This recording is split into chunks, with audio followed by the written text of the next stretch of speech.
Hi, everyone. This is just a short intro to environmental issues. So, the major causes of environmental problems are population growth, wasteful resource use, which we are all guilty of, poverty, which is huge, number one. Poor environmental accounting, we think it's going to have these effects, and it actually has these effects. Or we think we're going to use this much, and we actually use this much. And then ecological ignorance. That whole ignorance is bliss. I don't see it, so let's not look at it.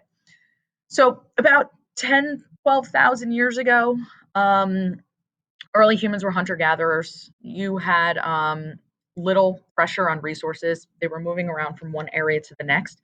So they didn't stay in one spot enough to kind of like degrade that area. So once the permanent communities arose, then it was like, oh, we don't have enough. So we either are going to need to go further to get that stuff or figure out how to grow it here or conserve it here.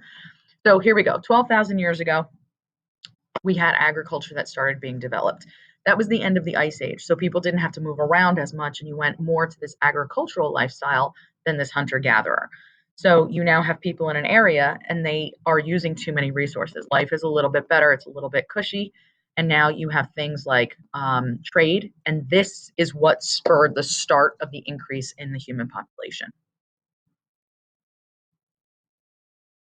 There we go.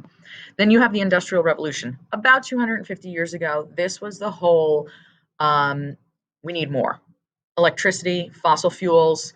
People are leaving the farms for city. This is the whole urbanization stuff. Larger amounts of land were farmed by fewer people. And then you had natural resources that were in high demand. How is this working? All right. So the last 50 years, we have the technology era. You have globalized industries. You have, here, this is the last 50 years. This is describing the agricultural revolution. So you have your high use of pesticides, and fertilizers. This was the feed the world, called the Green Revolution. It says that in your notes. And it was, we need more food because we need to feed more people. So we need pesticides, herbicides, irrigation, high input farming. Okay. Decreased resources, increased waste. And after the Industrial Revolution, our population started skyrocketing. All right, so human impact on the environment is the same thing was done by Garrett Hardin, I equals PAT. Okay, P times A times T. Their impact is human population, how affluent that population is, the keeping up with the Joneses, and technology. Okay, so affluenza is that keeping up with the Joneses. We need more and more and more, but it doesn't necessarily make us happy.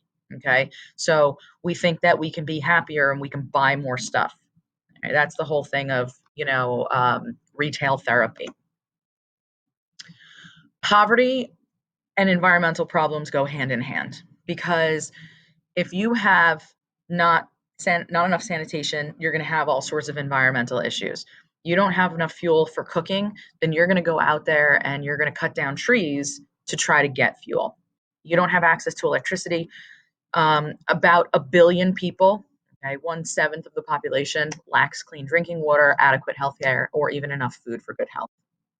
So the Gaia hypothesis is this beautiful hypothesis that basically organisms co-evolve with their environment, kind of like the Earth system is all one, and one evolves with the other. And that was like with the primordial soup, the atmosphere gave way to the oceans and the atmosphere, all of that stuff. So bacteria then created the atmosphere, et cetera, et cetera. All right. So Easter Island, you guys already did for homework. You guys watched 2 videos on it. And this leads us to natural capital degradation. So this is our natural capital, or all of these natural resources that we use. Okay. And what happens is we're using them up, or we're crapping all over them. Okay. So we're polluting them, or we're using them, and they're being degraded. So our natural resources can be renewable or non-renewable. Renewable, you have perpetual and you have renewable. Perpetual is it's not going to go away. Sunlight, wind, wave energy. Sunlight from the sun. Wind energy is indirectly from the sun, from the heat, the earth heating up. And wave energy is from the moon. That's the tides, and the wind as well. So the things that renew themselves over short periods of time, timber, water, soil, those things can be destroyed. And they can either be used sustainably or not. Okay.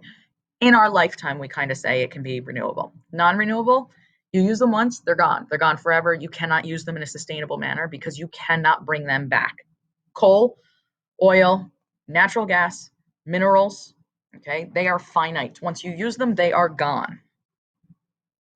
All right. Tragedy of the Commons. We also, you guys did this in your study guide. Okay. Solutions to this, you can make it private so that you can regulate who uses it.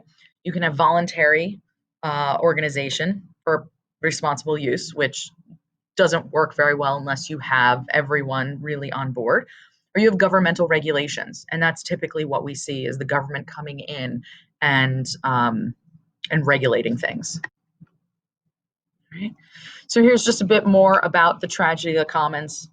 Okay, the video is actually really good, but in summation, the resource isn't owned by any particular person. So everyone's kind of like, yay, I'm going to use it as much as I can. So their benefit, you benefit from this, and the damage is kind of shared by everyone. But the result is that since nobody's really responsible for it, nobody takes responsibility, and they just kind of use up the resource, and then it's gone, and then nobody can use it. So in the end, it doesn't benefit really anyone. We're done. That's it. And we're going to do part 2 at another time. All right. Bye.